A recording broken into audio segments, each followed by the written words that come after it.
news. Tickets for the Conference on Religious Trauma, Court 2023, are now available. Also, if you're interested in an ad-free version of the Divorcing Religion podcast, come join me over on Patreon.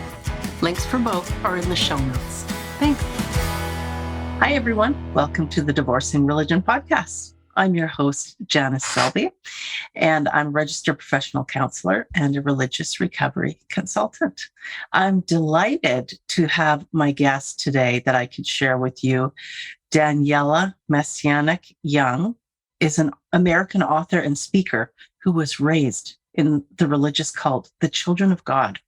She later served as an intelligence officer for the U.S. Army for over 6 years, making the rank of captain, and became one of the first women in the U.S. Army history to conduct deliberate ground combat operations when she volunteered to serve on a female engagement team and received the Presidential Volunteer Service Award. DANIELLA lives with her husband and daughter in Maryland and holds a master's degree in industrial and organization psychology from the Harvard Extension School. What a life you've had so far. Welcome, DANIELLA. Thank you. I just finished the master's degree last week too. So very exciting. That is totally exciting. And so did you write the book while you were in school then, while you were working on your degree?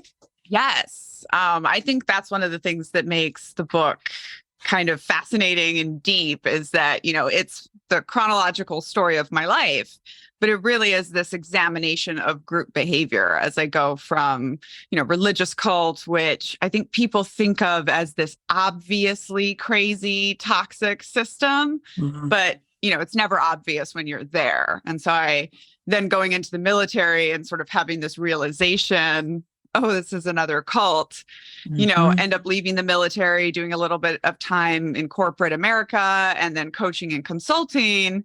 And that all led me back to studying group behavior sort of more deliberately. So as I was then writing Uncultured, I was doing all of these classes on group behavior. And so, really with Uncultured, we set out to show this one idea that comes from group psychology, which is that humans will do almost anything to fit into their voluntary groups. And I said, I can show you that in like crazy cult world. And then what I think people think of as much more normal, which is the army.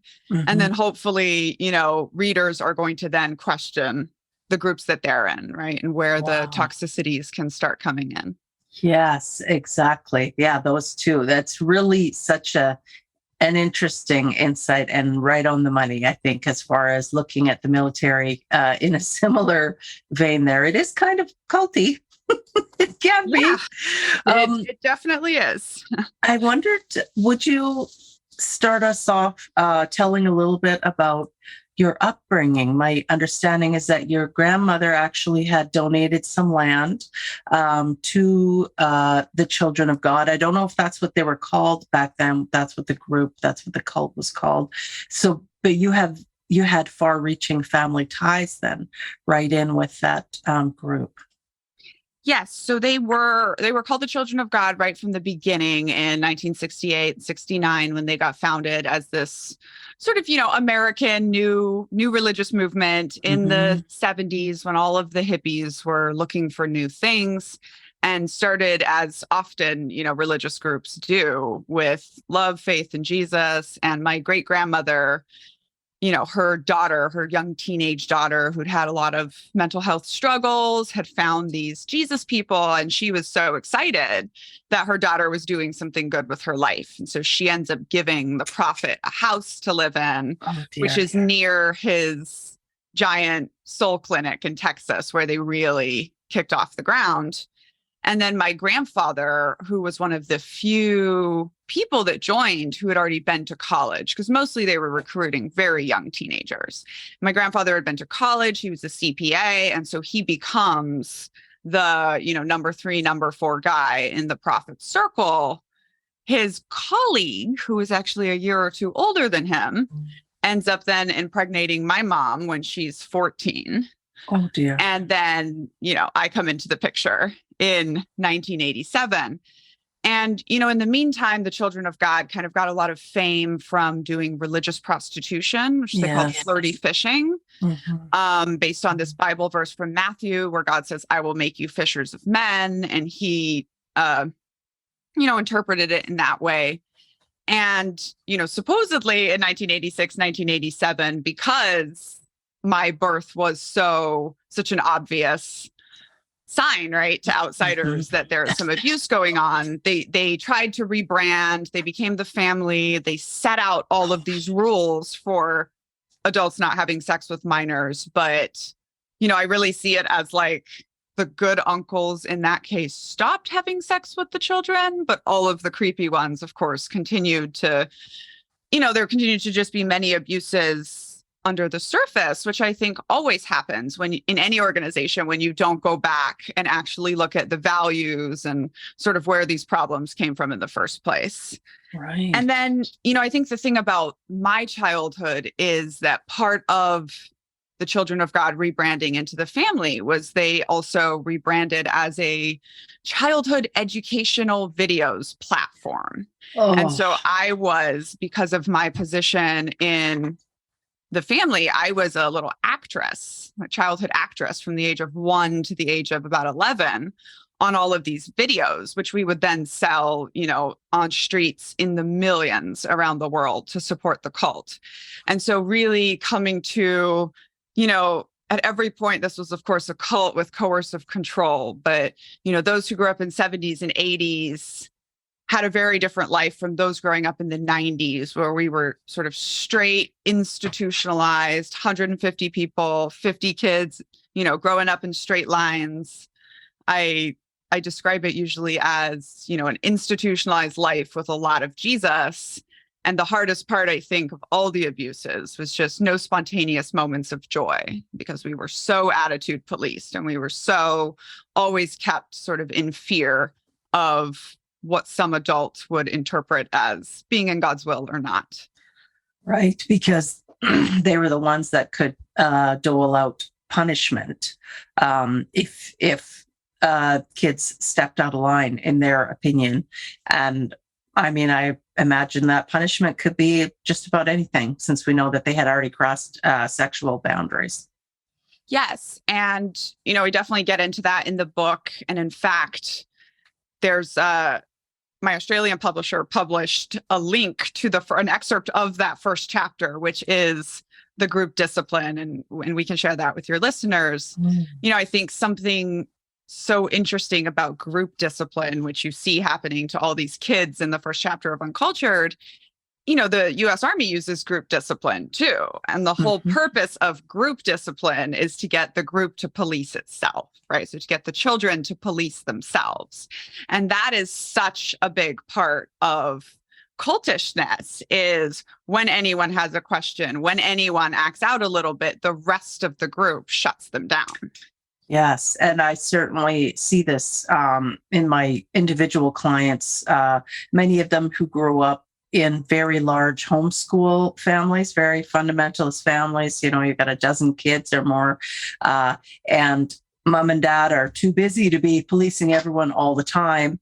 But if one child acts out and all the children get punished for it, then all of the children are very quick to pick up on this idea of, okay, this can't be happening anymore. It's just so it's so harmful. It's so sad, and it seems to work in a lot of instances. Yeah, and I think it's one of those things where it's sort of a sign that the kids are living in fear all the time. We were just at a college performance of the Nutcracker with my 6-year-old and all of her friends, and my husband kept giving her that look to get her to calm down.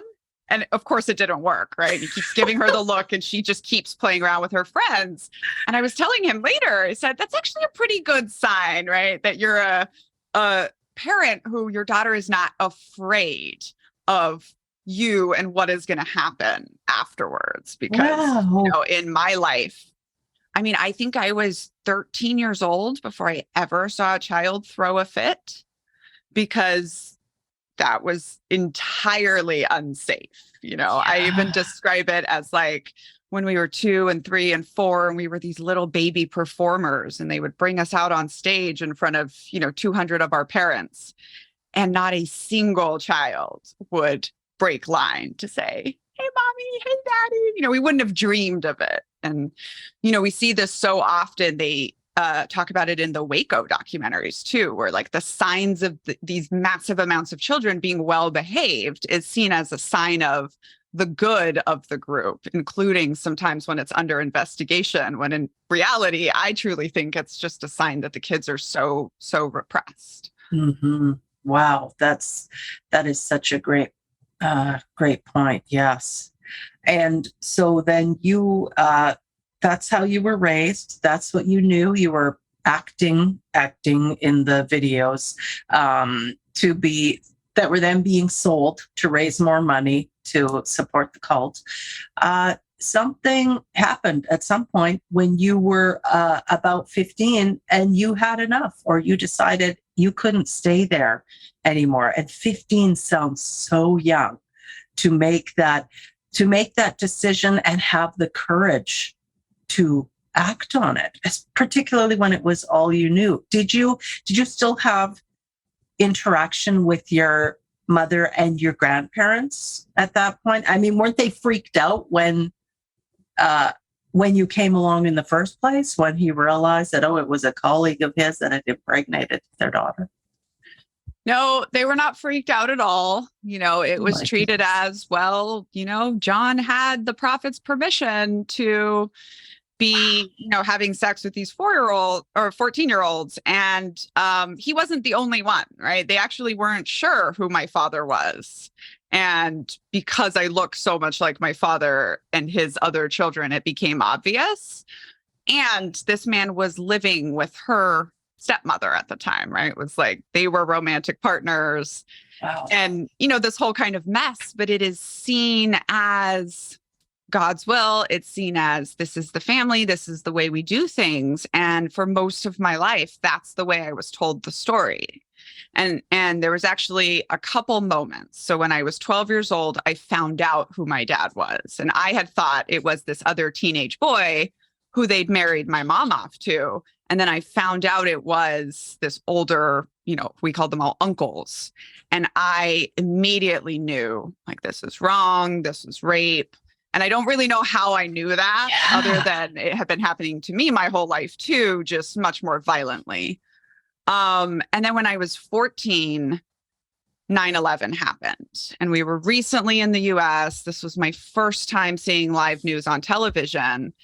And, we spent our whole lives preparing for the apocalypse and preparing to die. And that was a big part of it. And so I'm here watching this sort of, in my mind, the apocalypse, right? Horror going on. And all the adults around me are praising God, thanking God for his judgment as promised. And, we were taught America was evil. This chapter in Uncultured is called Babylon the Whore, which, was a biblical term we applied to America. And I then started hearing the term religious extremists on television. And I described this moment as the crack in my brainwashing, right? When I just couldn't push past the cognitive dissonance. And I started to think, are we the religious extremists too? And this sort of planted a seed for me to then launch on my campaign. And for me, a lot of teenagers would leave the family, but because my family was so connected, and because my grandparents were in the cult, right? Most teenagers, when they wanted to get away at 15 or 16, they would go back to their grandparents who'd lost their children to a cult 30 some years before and were so happy to have them and help them get on their feet. My grandparents were the family. And so I didn't have sort of an obvious way to get out. Plus, I suspected they would try to keep me because I was famous and in these videos and the daughter of famous people. I was the oldest 3rd generation kid at the time that they still, had in the group. And I sort of realized, I think this will sound familiar to you from all of your work with religion, that if they think they can save you, they try really hard to save you. And exorcisms are not fun. But if they think you are beyond them. They will just excommunicate you and disfellowship you and get you away as fast as possible so you don't infect everyone else. And so that is what leads me to this, dramatically climbing over the walls of the commune when I'm 15 in Guadalajara, Mexico, going out, having sex with a boy I'd met. And this was my sort of unpardonable sin, right? You cannot come back after this. And so from there, my parents were heavily encouraged to find a place to drop me off, which ends up being with a stepsister I've met 3 times, who's also recently left the cult and is living in Houston, Texas. And so I end up, as I call it, just dropped into high school and, $0, just knowing nothing of the world and needing to then move forward. Wow, that is just incredible. Just picturing all of that turmoil, fear, excitement. So when you were living on the compound, were they doing any kind of education? I mean, if you were dropped into high school, you had to have some basic knowledge. You could read and write. Yeah, I think like fear and excitement is such a great way to put it, because all I ever wanted my whole life was to go to school. And when I was young, we didn't have school at all. They were like pretty big at getting the young children to read and write and sort of the basics. So I would say that by 5 years old, I could discuss the King James version of the Bible with you. I could discuss all the reasons that the family wasn't a cult with you, but I didn't know anything about, science or basic math or some of these things. And then at some point we got, supposedly the right to have an education. And this is an interesting part in the book when they give us rights, but they're trying to give us rights to protect the individuals in the group from previous abuses, but they're trying not to give us the idea of freedom, which is actually impossible. And I sort of think was the beginning of the crumbling of the children of God. And so I do get a few years of sort of homeschooling, Christian light education, or EBECA. You've probably heard of some of these programs, all very religious out of the US. And then when I'm 11, I get turned into the cook for the commune. And that's actually my full-time job for the next 4 years till I leave, is planning, preparing, cooking meals for, 20 to 40 people. And then, of course, proselytizing and fundraising, which is generally just begging for money on the streets and stuff. And so, like throughout my teenage years, I still had the workbooks and I would do them at night. When I got to high school, I had technically been through these ninth and 10th grade workbooks, but I had very little instruction my whole life. And I think what really helps me out in high school and then later in college is from a young age being forced to close study and analyze a text as complicated as the King James Bible. And then, our prophet wrote 300,000 pages of his BS that we were expected to know, to memorize, and to constantly sort of write these responses to. So going into school, like my writing is my strong point, right? Like I think I can write better than most 15-year-olds just because I've been forced to do so much of this in my life. And to kind of, read a text and summarize it and say what it means to me was a good skill, which continues to sort of, follow me through my life, even in intelligence work, and help me out. But yeah, definitely like very, very little education. And even, there's this poignant moment in the chapter where I'm in high school where I hear 2 students just having a debate. And I just remember thinking, oh, I don't even know how to think like that. And I'm from another planet. Wow. So you had a stepsister you'd met a few times. And so you stayed with them initially. I'm just wondering, what kind of support did you have when you went into a secular high school? Did your teachers have any warning or understanding of the situation you came out of? So definitely not. I would say nobody had an understanding because it takes me 2 years after I'm excommunicated and after I leave to actually realize that it was a cult, right? Because this is why I start Uncultured by saying the first rule of cults is you're never in a cult. Um, and, my sister she was 10 years older than me, but she'd probably left only a couple years before herself. And so she's 25, she's bartending at nights, sort of trying to pull her life together.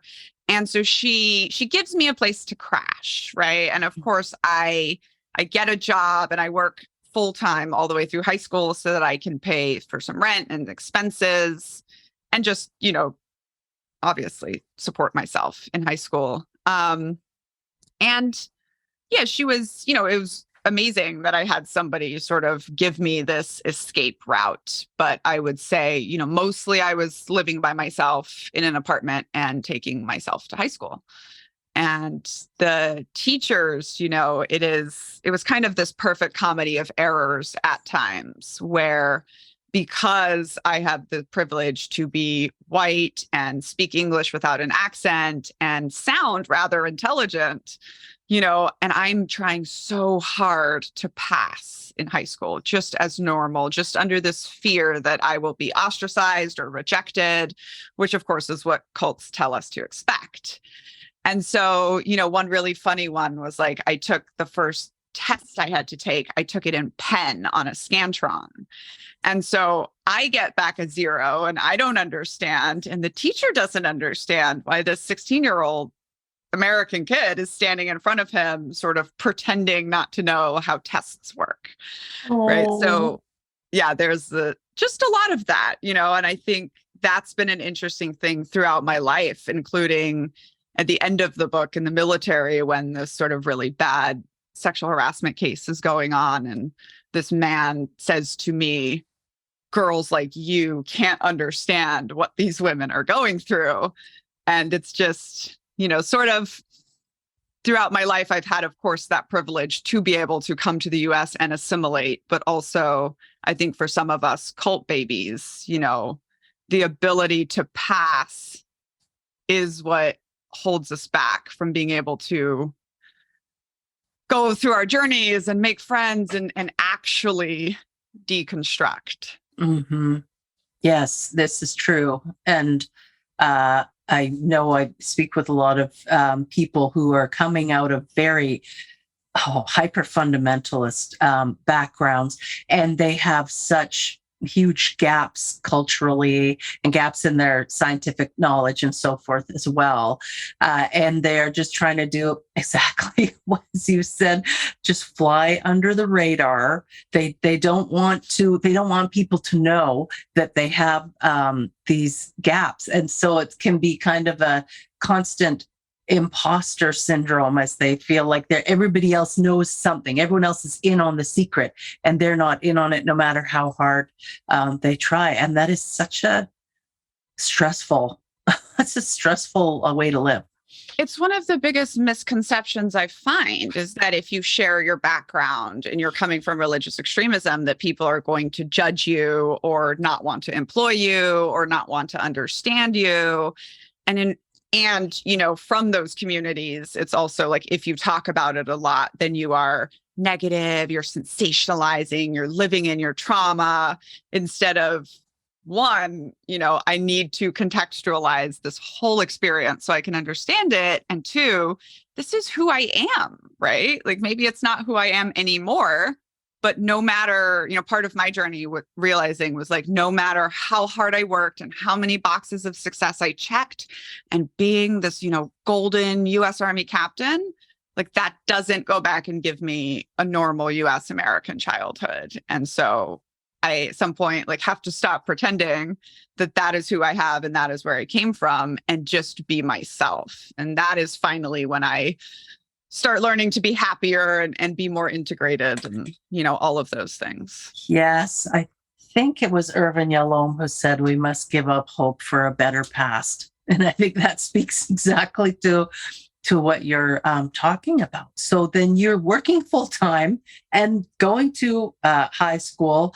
And then I think you were even valedictorian of college. of So college. Okay. in high school, there's a murder suicide from the founder of our cult's son, who kills one of his abusers and then kills himself. And it's on television, senior year of high school.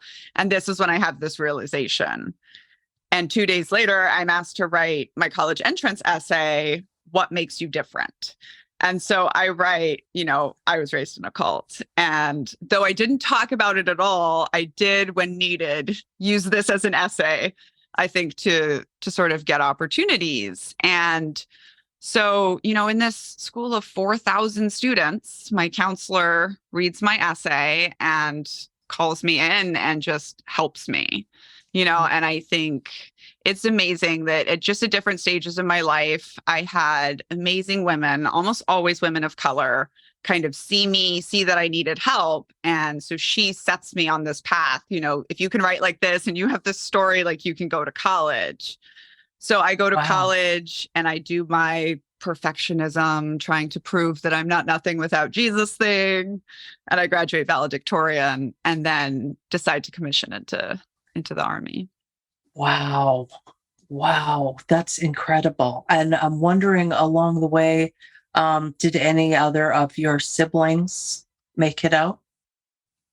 So I have 24 siblings. Wow.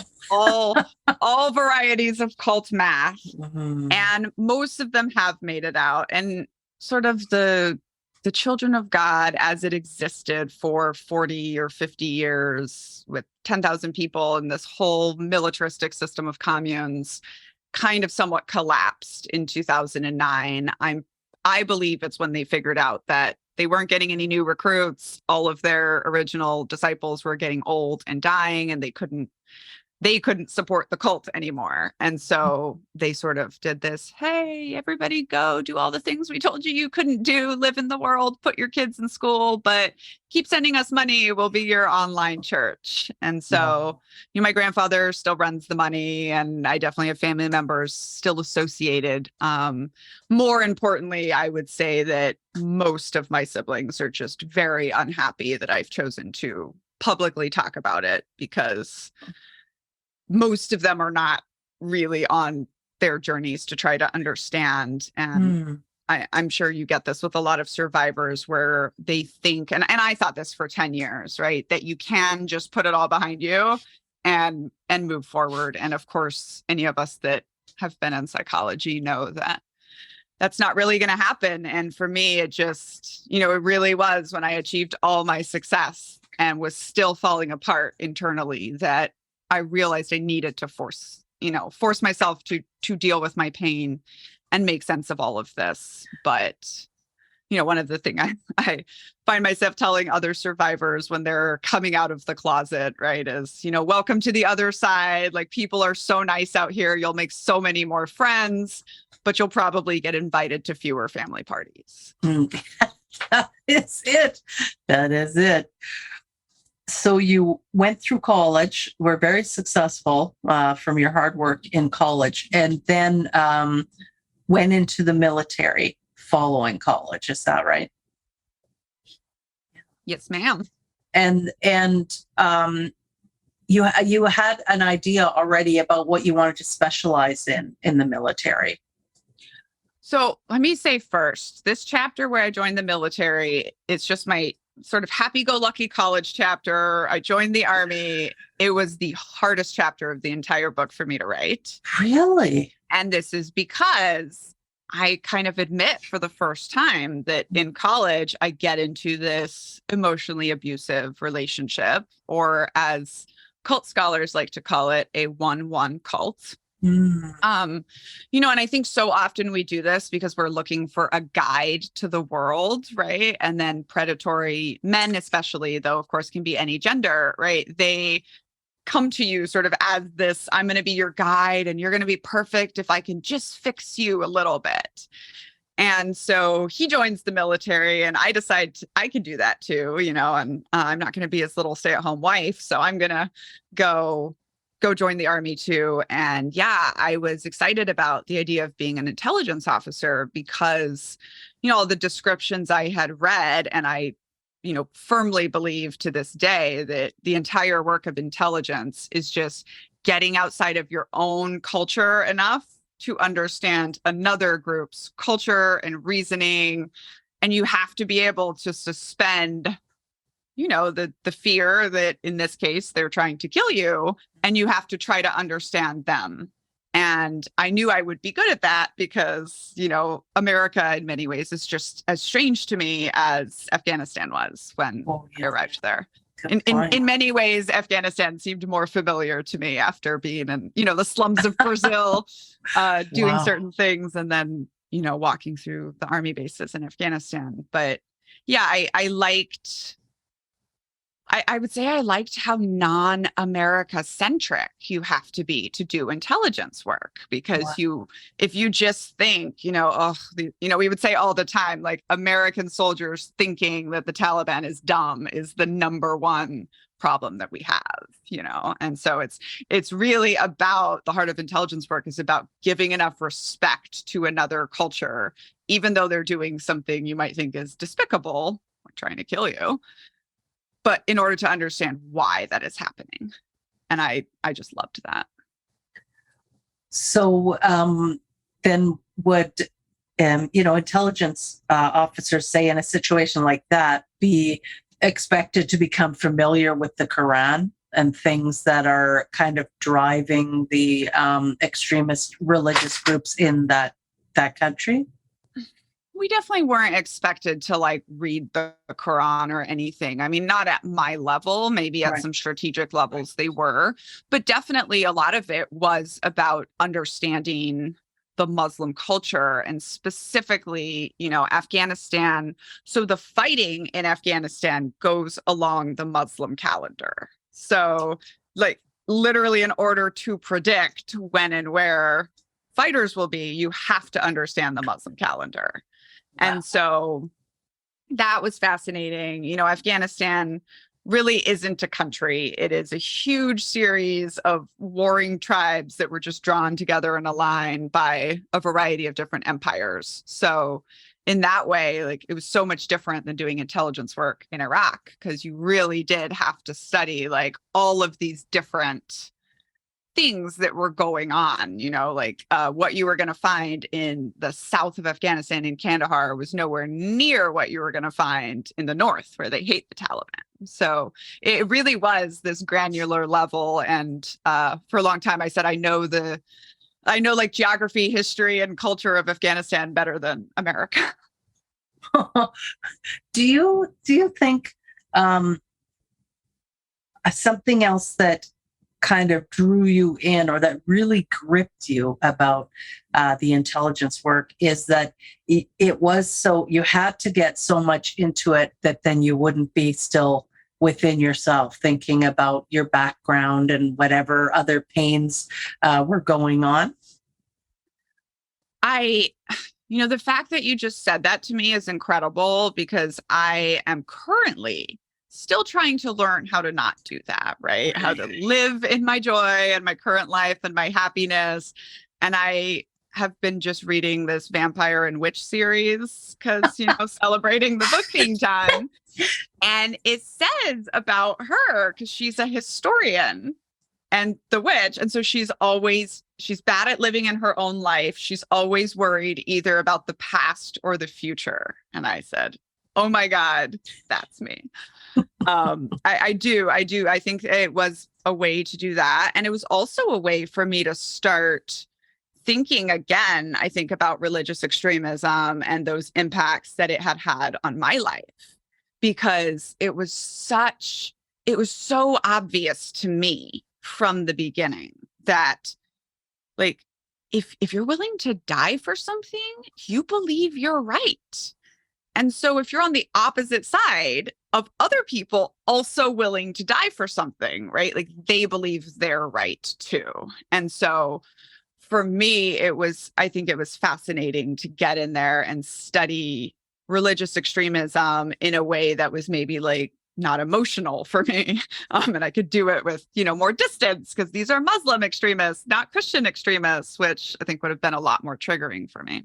Mm-hmm. Mm-hmm. And something else folks might not be aware of when they're thinking in terms of people who grew up in very insular and often abusive, or at the very least neglectful situations. So we managed to survive those, get out into quote unquote the real world, and we're trying to live our lives, trying to just forget that everything that happened.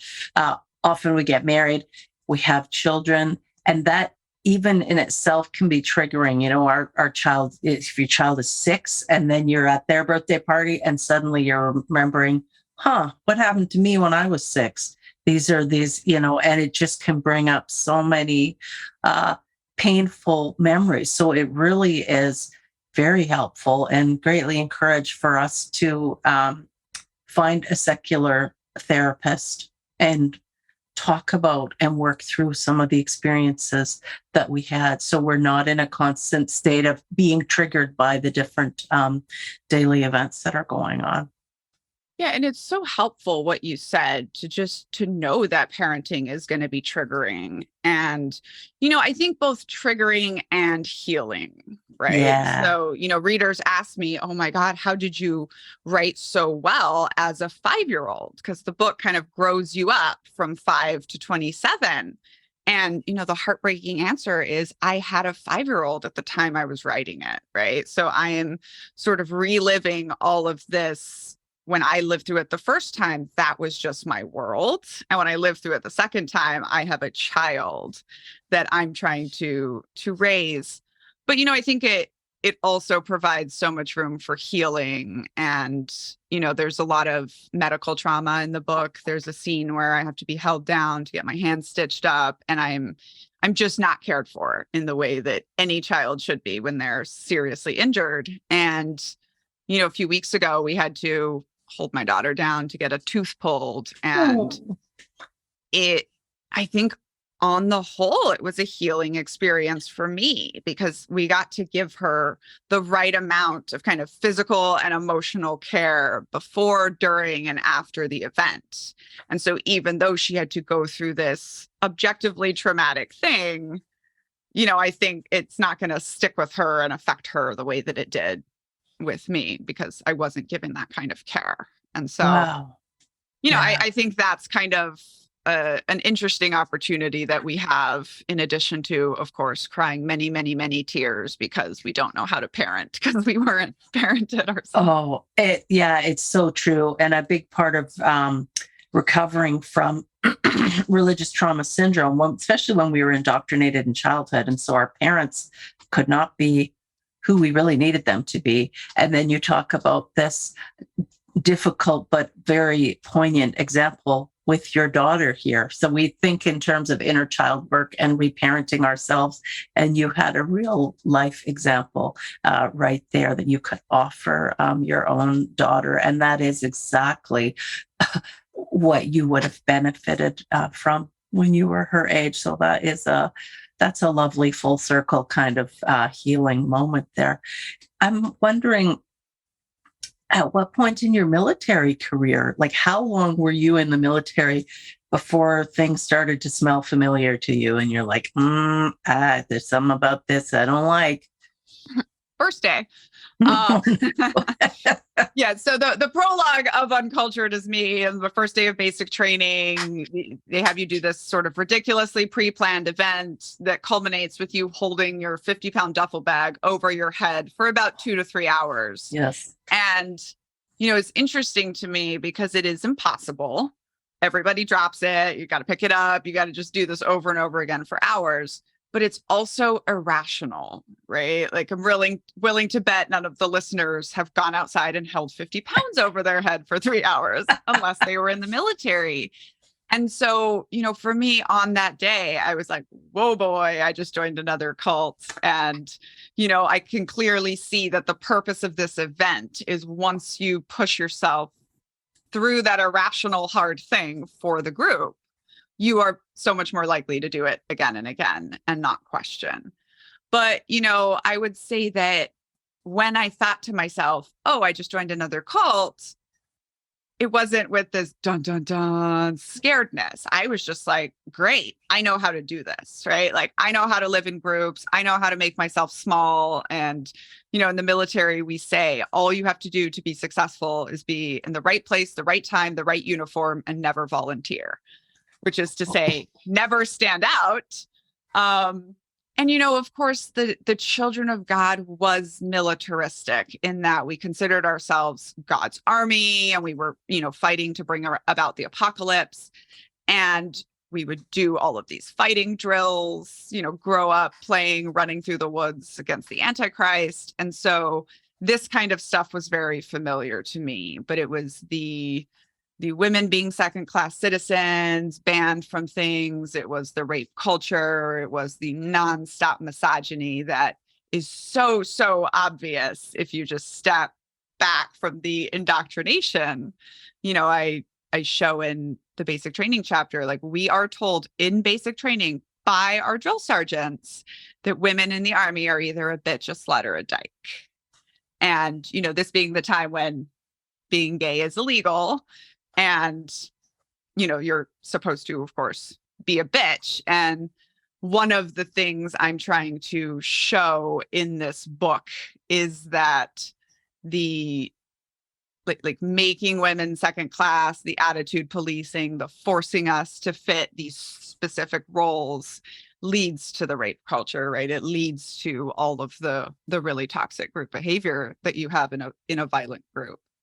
And those parallels certainly really took me a lot longer, I think, even as I was writing the book, to kind of, you're fleshing them out and you're like, oh, there can't be this many parallels between the U.S. Army and a sex cult, but there they are. What was the possible benefit of someone making that statement about women in the Army? Like, why would they say that? What's the goal behind a comment like that? I mean, honestly, I think the goal behind the combat ban in general, right? So until 2013, women in the U.S. military were banned from being in combat or anything that might lead to combat, which, of course, in and of itself was a completely ineffective law because we don't have front lines in modern warfare. So we were doing all the stuff anyways. But I think when you take a group of people like the Army that are, the Army's job is to program individuals to conduct violence on behalf of state. And then you tell them that, oh, but this 10%, they're not as good as you. That just leads to all of the violence, right? And I think that the ultimate, the military is seen as the ultimate boys club. And so if we let girls in, we will not be considered as cool. And there's so much pseudoscience. So, it's like any cult supporting this idea that women couldn't do it, just absolutely couldn't do it. And it's so interesting to be there during that time because, of course, we knew we could do it if they let us there to try, but we are being held back artificially, and it's such a good statement about equality that, women couldn't vote themselves the right to vote, right? At some point, the people in power have to realize that the regulation is unjust and choose to take it down because there's only so much you can do when you are a lower class minority. And so, a lot of it just comes down to that. The purpose as they see it is they want women to be well warned. You better not be gay because we'll kick you out. And you better not be a slut in combat because we don't want you to bring division to the team. So you better be a bitch. But what they don't realize is this, what they call the glass cliff, right? When you have to wake up every day and be like, okay, I need to put on my bitch face and I need to not have any friends and I need to not, let myself be a part of the group because my reputation is the only thing that is important here. It's not different than evangelical purity culture, right? And it just gets so exhausting at the end of the day that very few women stay past the rank of, captain or sergeant-ish, sergeant something, first class. So it's like, very few women will get to the higher levels of the military just because it's so exhausting to always be code switching and to always be having to do twice as much to be considered equal. Yeah, exhausting is exactly the word that came to mind for me. Never really being allowed to be yourself, because you constantly have to be cramming yourself into this prescribed mold that some man has determined that you must fit in. Yeah. And it's interesting to me because some readers don't like the use of course, the slur dyke, which obviously I did not come up with. That was a joke. But I've had someone point out like, oh, she uses this slur for lesbians 7 times. But in that same sentence, I also use 2 slurs for women. And nobody, like, people don't see that, right? Like, right. They are, and this way I say it's not, my purity as an Army captain was the thing that was most important when I deployed. It was not how good I was at my job. It was whether or not I was sleeping with anyone, because that was banned overseas. Wow. And so like, how is that different from the Mormon church or evangelical purity culture where it's just all about control? And for us, because we went back and forth into this, right? Like at home, you can live your life and do what you want. But the second you get deployed, boom, purity culture. And when you're the target of that, like it just changes so fast. And not only that, but then it sounds like there's just very little protection then for female soldiers, that they have to just expect at some point they're going to be attacked, molested, or raped. Yes, that's basically true. And, in Uncultured, I am warned by 2 of my bosses, one who gives me an article on how many women are raped while they're deployed, and the other one who literally tells me, I think you'll probably get raped while we're here. And same officer who pulls me aside as I'm being sent out with 25 male American soldiers as the only woman on patrol, and I'm warned to watch my back against them, right? So I'm supposed to trust them with my life, but not to keep my body safe, right? Which is like, that to me is rape culture, and that to me is the thing we need to talk about. And I think it shouldn't have been hard for the leadership to understand that when we have this culture that women aren't as good as men because we don't let them in to the highest levels, and then we deploy, we only have 5% women, but we ban sex. As I say in Uncultured, you don't end up making the sex taboo. You end up making having a vagina taboo. Mm-hmm. And that makes the danger. I mean, for me, coming from growing up my whole life in a world of sexual violence, like the second I set foot on the military base in Kandahar, I was like, boom, so triggered. There was places we called Rape Alley on the base, which we had to walk through to get food. It was just so open, and it was just so blatant, and really nobody seemed to care. You would bring up, hey, we don't feel safe out here, and they would say, okay, well, you have a gun. Okay, so do they. And now you are telling me, instead of making the environment safer, I'm just supposed to murder a fellow American soldier who I think is threatening me. And that's supposed to be less traumatizing or put less of a stop on the mission. I can't decide if that's more heartbreaking or just so fucking maddening. It's ridiculous. And it's horrible. And the thing is, Janice, like when you're at work for 12 hours a day looking at body parts and targeting enemy and war and all the stuff that you're doing. And then at the end of your shift, you got to walk home for 20 minutes with your rifle at the low ready, thinking about all of the things that could happen to you. Then you get to your room, you try to go to sleep, and you do it all over again. At the end of 6 months to a year, does it even make a difference if you weren't actually violated Right. to like the trauma. So I say that when I, eventually did unfortunately get sexually assaulted on my deployment, I remember feeling almost relieved, right? Feeling like, okay, well, now it's happened, right? It's happened. I know how bad it was. I can stop being so afraid of it, which of course is incredibly sad because. Wow. Yeah. And if I remember correctly, you did have some aspects of your military career that you're rightfully very proud of. Some of the things that you highlighted that needed change, and your ability to kind of try and be encouraging that change.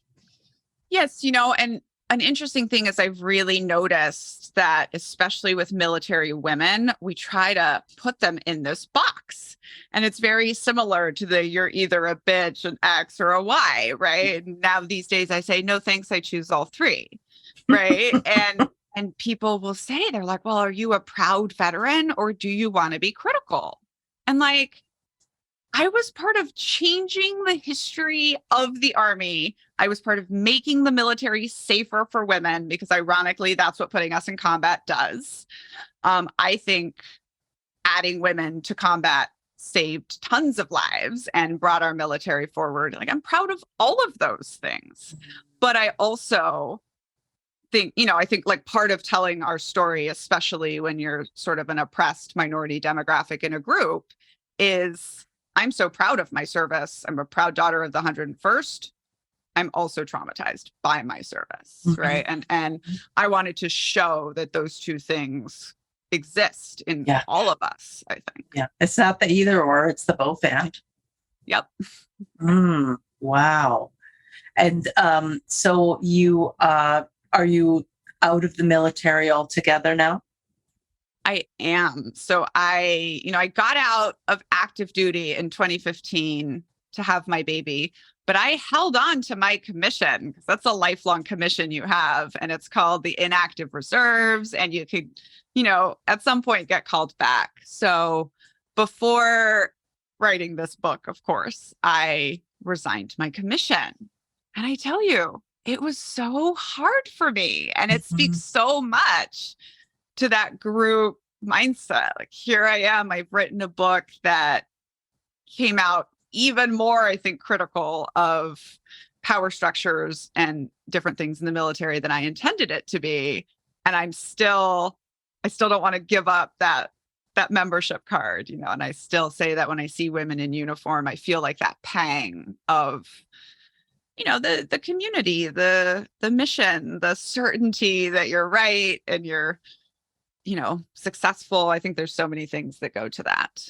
But and not the least of which being also how hard you had to work in order to make it up through the ranks and serve in the capacity that you did. So it makes sense to me that that would be a hard thing to relinquish and let go of. And so now you have completed your master's and you're really transitioned into the next leg of your journey, a different part of your life as you're a wife and mom, and working now in the field of psychology.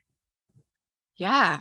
And I'm writing more books, and I think that part's fascinating. So I'm working on a book called The Culting of America, which I think is really my master's degree in a book, because I got a master's degree in organizational psychology, but I actually just studied toxic groups, toxic group behavior, demagogue leaders. And, I describe it as the same thing I did in the military, which was always looking for the enemy, like looking at groups to see where's the potential for toxic control to come in. And I'm developing this survey of how culty is your organization. I love it. Be at the end of the book, because I think, people will get hung up on this question, right? Like, what is a cult, or is the Army a cult? Is this group a cult or not? And I think like you miss the point that groups are 99% similar. So where are the places for the toxicity to creep in? But I'm also really excited about, taking the group behavior knowledge, but doing things like I'm writing a novel called Daughters of God, which is a transgenerational 5 generations of women that come under religious extremism. And it's, loosely based on my family, but it will be very fictionalized. But it's really playing with this thing we talked of before, which is that relationship between the parent and child, mother and daughter, that should be essentially sacred, but then what happens when that comes under religious extremism? And, in Uncultured, I have one chapter called A Tale of Two Mommies, where I examine that split. And I'm writing this next novel with my mother. And, we really are hoping to kind of like dig into that kind of stuff. And so your mother has made it out? My mother has made it out, yes. And that story's told in the book. And she, my mother had 8 children. She had 7 of them before the age of 30. And one of them was a severely handicapped child with spina bifida. And she, I think it's much more in the background of Uncultured, but it's also the story of my mother growing up and from, hardly ever being able to defend or protect me, her first child. She ends up leaving the cult because she can't get the proper medical care for her daughter in Mexico. And she's being told to trust God. And she just says no and gets on a plane and goes. And so then, of course, we have this interesting, I almost call it the reverse relationship, because I am in the mentor capacity to my mother, who, I know at this point in 2009 is going to go through her decade of struggling to establish herself and then starting to deal with all of the different things. But, my mom is one of my best friends, and we have spent a good 10 years reading books and talking about all these things and, really trying to understand how we got locked into the system and how we both, in her case, grew up and stayed in for so long and then, eventually extricated ourselves. And I think we both have that unique thing where we're more interested in understanding how this happens and why than in being angry about it. Yes. So that's been a really healing part of this journey too, was, my mom found out a lot of the things that happened to me along with early readers of Uncultured, because I could never find the words to tell her. But we've now, been able to talk about a lot of these things. And oh my gosh. That's the benefit, I guess, of having a mother that was also born into the cult, right? Is that I think we're more easily able to get past the shame because we know it wasn't our fault. And so then we're able to just deal with the outcomes. Wow. I find you personally just so inspiring. Thank you very much. Thank you for sharing your story. I am super excited about the life that you're building for yourself and the books that you're working on, and your relationship with your mom just sounds so beautiful and so authentic. And I hope that it gives others hope. It is possible. So thank you again. I really appreciate your time and your book, and I look forward to your books that are coming out. And I want to thank everyone for tuning in for this episode of the Divorcing Religion podcast. You can go to my website, divorcing-religion.com, and take a look at the services I offer with one-on-one counseling and coaching for religious trauma recovery, and also the Divorcing Religion workshop. And I will be sure to include in our show notes Daniella's contact information as well. Thanks again for joining us, Daniella. Thank you so much for having me. Okay, take care, everyone.